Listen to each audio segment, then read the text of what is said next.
চেয়ারে বসে নামাজ পড়লে নামাজ হবে কিনা সবচাইতে পপুলার প্রশ্ন, কমন প্রশ্ন।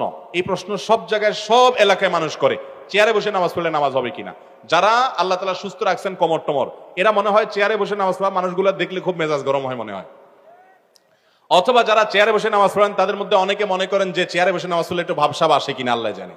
দেখেন, যদি কোনো ব্যক্তি কোমরে ব্যথার কারণে, কোনো অসুস্থতার কারণে রুকু বা সেজদার জন্য অনেক কোমর ভাঙতে পারেন না, তিনি বাধ্য হয়ে চেয়ারে বসে নামাজ পড়লেন, এই ব্যক্তির নামাজ হবে ইনশাআল্লাহ। একজন দাঁড়াতে পারেন, তিনি দাঁড়াবেন, কিন্তু রুকুটা করতে পারেন না, তাহলে সোজা বসে ইশারা রুকু করবেন, ইশারা সিজদা, এটা জায়েজ আছে।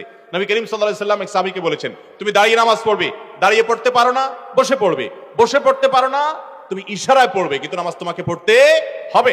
অতএব যদি কেউ চেয়ারে বসা ছাড়া স্বাভাবিকভাবে নামাজ পড়তে না পারেন, অপারগ হন, তার জন্য এটা জায়েজ আছে। কিন্তু আপনি একজন সুস্থ সবল মানুষ, গাছে উঠতে পারেন, ধান ক্ষেত নিরাইতে পারেন, দুনিয়ার সব কাজ করতে পারেন, লাফালাফি সব করতে পারেন, শুধু মসজিদে এসে একটা চেয়ার টান দিয়ে বসে যান, এই মানুষের নামাজ হবে না। যদি আপনার সক্ষমতা থাকে, অনেকে আছে শরীরটা একটু খারাপ লাগতেছে, আজকে একটু ম্যাজ করতেছে, চেয়ারটা বসে নামাজ পড়ে ফেললাম, অনেক ভাইরা আছেন মনে করেন যে নামাজ হবে না, নামাজ হবে না। বিশেষ করে ফরজ নামাজ হওয়ার কোনো রাস্তা নাই। ফরজ নামাজের দানটা একটা ফরজ, রুকু করা একটা ফরজ, সিজদা করা আরেকটা ফরজ, এগুলো করতে হবে। আপনি আল্লাহর সামনে এসে ভাবসাব নিলে, গোলামি করতে এসে আবার কিসের ভাবসাব, বিধায় নামাজ কিন্তু হবে না। আল্লাহ তাআলা আমাদেরকে বুঝার তৌফিক দান করুন।